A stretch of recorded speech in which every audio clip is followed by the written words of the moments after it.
Nah sekarang begini, untuk teks-teks yang sulit, tidak menyangkut manual keseharian, masih diperkenan ketimbang salah mengucapkan atau lupa, sehingga makna tidak tersampaikan.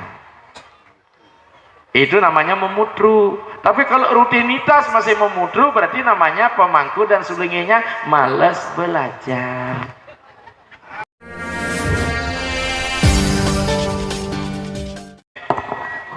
Om Swastiastu. Om Swastiastu. Izin memperkenalkan nama Ide. Nama Tiang Budi Asmoro, yang dari Desa Nyukang Harjo. Ada yang beberapa tak rangkap nggak Pak? Ada 3 pertanyaan yang akan saya sampaikan. Satu-satu. Ya. Oke. Jadi satu orang satu dulu ya. Oh iya. Yang pertama tentang otonan atau weton. Nah ini kalau seorang anak itu lahir pada saat Sabtu Pon, jamnya itu 00.05, sudah lewat, itu masuk hari Sabtunya atau sudah berganti hari sesuai dengan nasional untuk penentuan otonannya. Mungkin itu. Terima kasih. Om Sandio. Terkait dengan waktu ya, di dalam Hindu, kalau kita jelaskan yang membentuk Hindu sebagai lembaga, nanti apa hubungan dengan waktu ya? Itu kan waktu itu. Satu, Hindu itu harus prinsip dasarnya ada sraddha. Kedua, harus ada tatwa, ada filosofi. Di filosofi kita ketemu nilai. Ketiga, ada jnana, artinya logika. Tidak ada agama muncul tindakan-tindakan agama dari ruang hampa. Jadi masuk akal. Keempat adalah sila, artinya perilaku-perilaku yang bijak. Selanjutnya nomor 5 adalah sasana, kode etik khusus. Artinya apa? Perilaku seorang pendeta dengan pemangku beda, itu namanya sasana yang berbeda. Terakhir adalah sarana. Di dalam sarana itulah kita menemukan salah satunya bernama waktu atau kala. Selain yantra, mantra, mudra, aksara, mandala, kala. Maka inilah kenusantaraan kita ini. Di sini ciri khasnya di 6 komponen yang disebut sarana itu. Jadi kala itu menyangkut waktu. Bagaimana pentingnya waktu di dalam Hindu? Ketika kita bicara waktu, kita bicara masalah tata surya planet-planet. Di dalam Hindu kita mengenal 3 jenis waktu yang memberikan kehidupan dan sekaligus kematian. Untuk pulang mestinya waktu kapan gitu ya. Sekarang orang udah mulai merencanakan tentang kelahiran. Saya sering disibukkan ide anak saya mau sesar, kira-kira kapan harus dilahirkan gitu ya, kan udah mulai cari waktu ini. Nah, di dalam waktu itu kita mengenal 3 jenis waktu di dalam Hindu. Satu adalah surya permana, yakni waktu yang berpatokan pada peredaran matahari. Ini jelas dipakai oleh saudara kita di Nasrani. Ya, tepatnya apa? 365 hari perputaran ini matahari ya. Mari matahari berputar di rotasinya, bukan di evolusinya, berevolusi 365 seperempat hari. Nanti yang seperempat hari dikumpulkan setiap 4 hari, jatuh di bulan Februari menjadi 29 hari. Maka yang paling berat itu ulang tahun yang tanggal 29 Februari, hanya 4 tahun sekali ulang tahunnya. Ya, itu dipakai oleh Nasrani. Nah, dalam perhitungan Nasrani inilah kapan hari tahun barunya, kapan Natalnya. Kalau kita kembali pada tahun Masehi, sebenarnya ini kan sudah terjadi pergeseran. Kalau kita hitung-hitung aja, sebenarnya Desember ini masih bulan ke-10 sudah kata dasa. September dikata Sabta, November dikata Nawam, jadi kata Nain, Oktober sebenarnya 8, 1 oktav. Maka dari itu Januari itu setelah dasa ya bulan ke-11. Sementara Februari bulan ke-12. Maka kita di Hindu dengan pergantian tahun Sake itu, Sake Bali gitulah, Sake Nusantara, bulan Maret itu ya memang bulan pertama. Apalagi matahari tepat kapan kita perhitungkan adalah tepat di titik okinoksi yang namanya Khatulistiwa Wiswayana, tepatnya adalah tanggal 21 Maret itu matahari berada di Khatulistiwa. Persis waktu itulah besoknya tanggal 29 diterhitung tarik saka persis gerhana bulan matahari, itulah kemudian dijadikan tarik saka.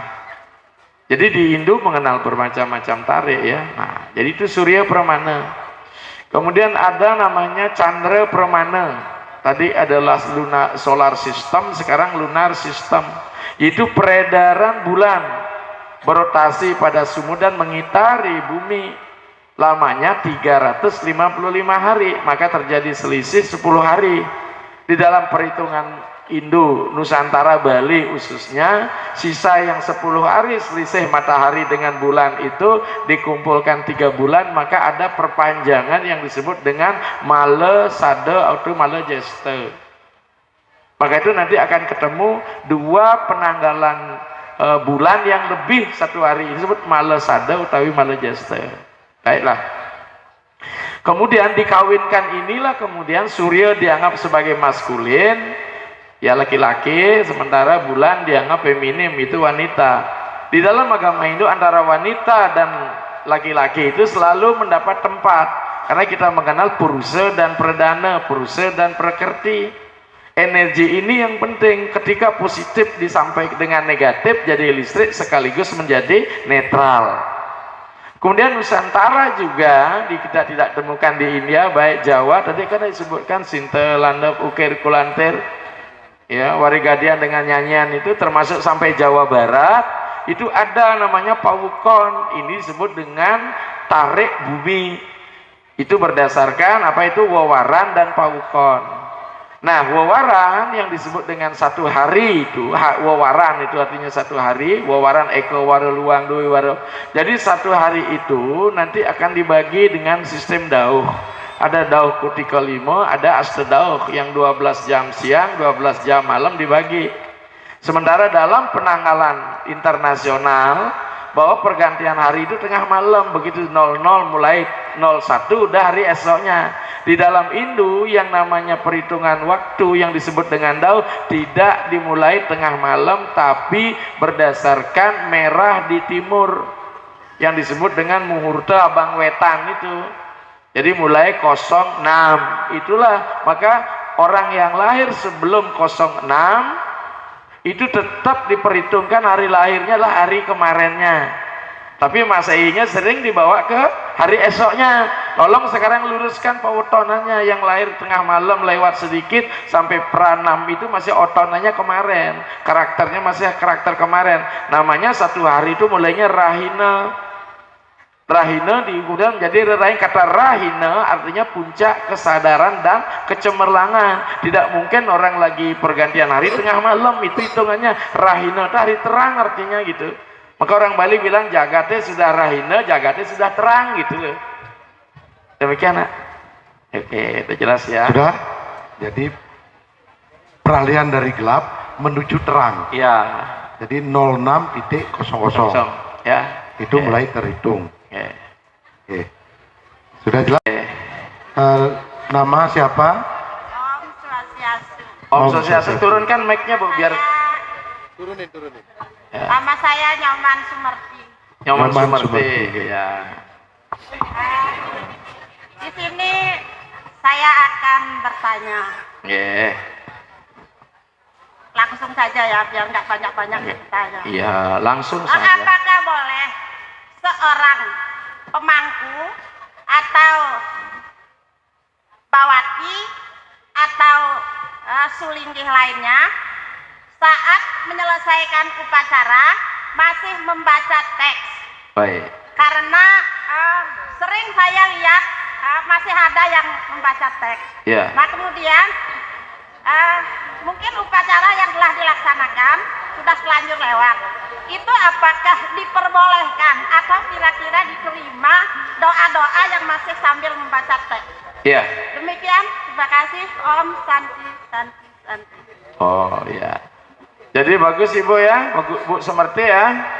Saya belum tanya sama Tuhan diterima apa enggak.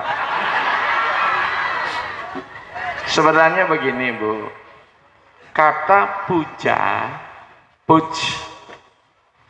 artinya menghormat. Jadi doa-doa yang disampaikan itu sebenarnya doa pujian, kebesaran Tuhan. Tetapi pujian itu tidak hadir dari ruang hampa. Maka di dalam doa itu akan terbentuk sebuah kata yang terdiri dari bagian suku kata kemudian membentuk kalimat. Ya Bu, di dalam doa Sanskerta setiap suku kata itu ada maknanya, ada energinya.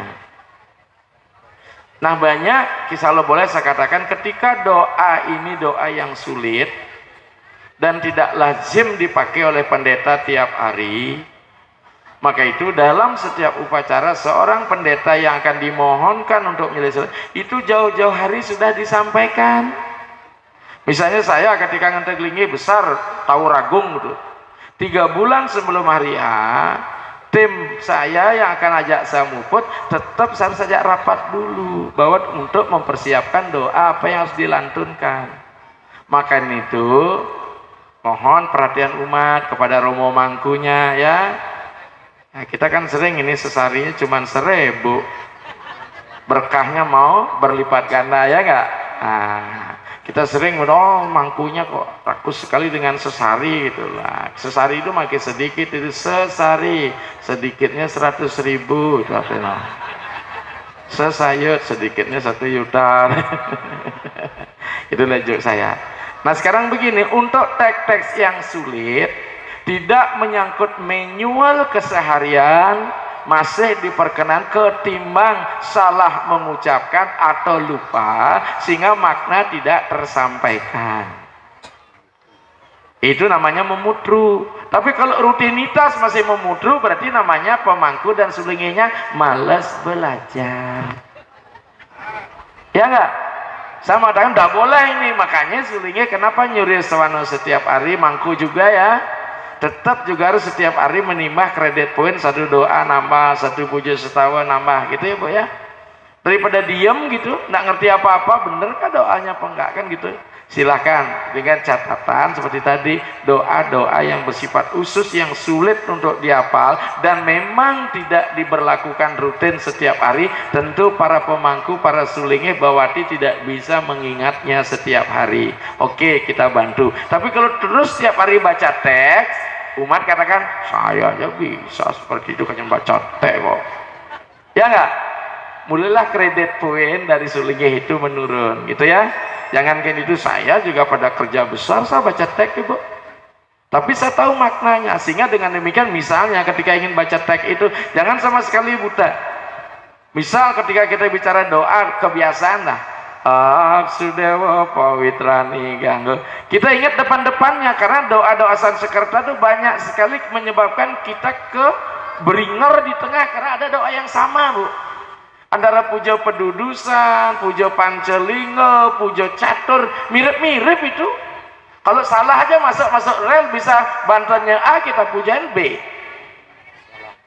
Salah jalur ya, seperti kereta api mau ke Bandung langsung Jakarta dia. Karena doa itu, Ibu ya, otak ini sudah memprogram sebelumnya gitu loh Bu. Makanya kalau mengulang di tengah-tengah nggak bisa, kita ke belakang dulu lagi dari awal. Ibu pikir gampang jadi pendeta, makanya hargai Bu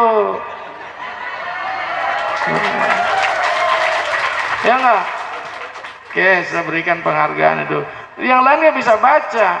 Maka itu hal-hal yang bersifat prinsip yang memang menentukan di situ ada, karena doa di Hindu tuh bukan hanya sekedar pujian sama Tuhan, di situ ada nilai mistis dan magis loh Bu. Mistis menyangkut bagaimana sang pemuja harus menyatukan diri kan dengan yang dipuja. Magis itu mengandung energi, kekuatan-kekuatan. Apakah dia kekuatan bawah mendorong kita ke atas, kalau kita menurunkan kekuatan atas untuk dibawa ke bawah. Saya sering sebut dengan yang dari bawah ke atas Stonian power, kemudian yang dari bawah, dari atas ke bawah Uranian power gitu loh Bu. Maka itu mesti doanya harus mesti memang betul-betul ini dikuasai. Jangan remeh-temeh gitu loh. Makanya dalam doa Bali itu sebenarnya bukan Bali, induknya India. Maka selalu menggunakan reng yang agak serem sedikit.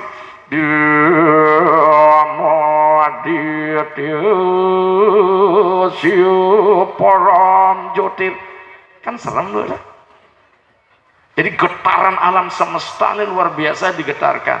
Jadi mantra puja setawakan, karena mantra itu gelombang-gelombang, apa, gelombang alfa, gelombang beta, gelombang delta, gelombang theta. Jadi ketika kita berdoa sesungguhnya kita mempermainkan gelombang, Bu.